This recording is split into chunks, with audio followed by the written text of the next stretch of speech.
പുരുഷന്മാരെ സംബന്ധിച്ചിടത്തോളം സ്വർഗം കിട്ടാൻ ഒരുപിടി അധ്വാനിക്കണം, ഒരുപാട് അധ്വാനം വേണം, ഒരുപിടി അധ്വാനിക്കണം, യുദ്ധത്തിലേക്ക് പോകണം, മരിക്കണം. അസ്മാഉ ബിൻത് യസീദ് റളിയല്ലാഹു അൻഹ, അസ്മാഉ ബിൻത് യസീദ് റളിയല്ലാഹു അൻഹ നബിയുടെ അടുത്തേക്ക് വന്ന് പറഞ്ഞു, യാ റസൂലല്ലാഹ്, അല്ലാഹുവിന്റെ റസൂലേ, അൻസ്വാരികളായ പെണ്ണുങ്ങൾ ഒരു കൂട്ടം ആളുകൾ ചർച്ച ചെയ്യുന്ന ഒരു വിഷയം നിങ്ങളെ ബോധിപ്പിക്കാൻ ഞാൻ വന്നതാണ്. ഞാനൊരു റെപ്രസെന്റേറ്റീവ്, ഞാനൊരു അംബാസഡർ, അനമിസറി. ഞാൻ പറയുന്നത് എന്റെ പിന്നിലുള്ള 1000 പെണ്ണുങ്ങളുടെ അഭിപ്രായമാണ് നബിയെ. എന്താ പറഞ്ഞോളൂ അസ്മാഉ ബിവി, അസ്മാഉ ബിൻത് യസീദ്.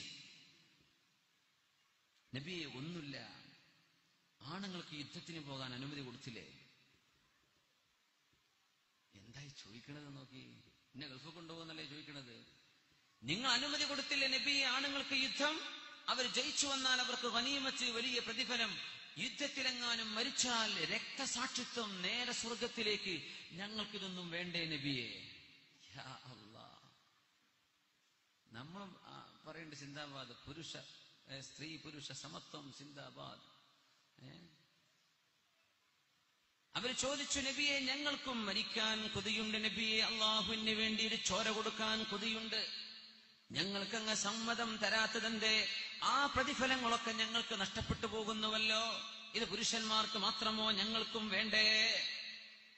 അസ്മാഉ ബിൻതു യസീദ്, അബ്ലിഗി മൻ വറാഇകി മിനൻ നിസാ, നിങ്ങളുടെ പിറകിൽ നിങ്ങളെ കാത്തിരിക്കുന്ന പെണ്ണുങ്ങളോട് പോയി പറഞ്ഞു കൊടുക്കണം, അസ്മാ, യുദ്ധത്തിലേക്ക് വന്ന് രക്തം ചിന്തി, ചോര ചിന്തി, വേദന കൊണ്ട് പിടഞ്ഞു മരിക്കുന്ന യുദ്ധക്കളത്തിലെ ഷഹാദത്തിനേക്കാളും നിങ്ങൾക്ക് ഉത്തമമായ പ്രതിഫലം ഞാൻ പറഞ്ഞു തരട്ടെയോ?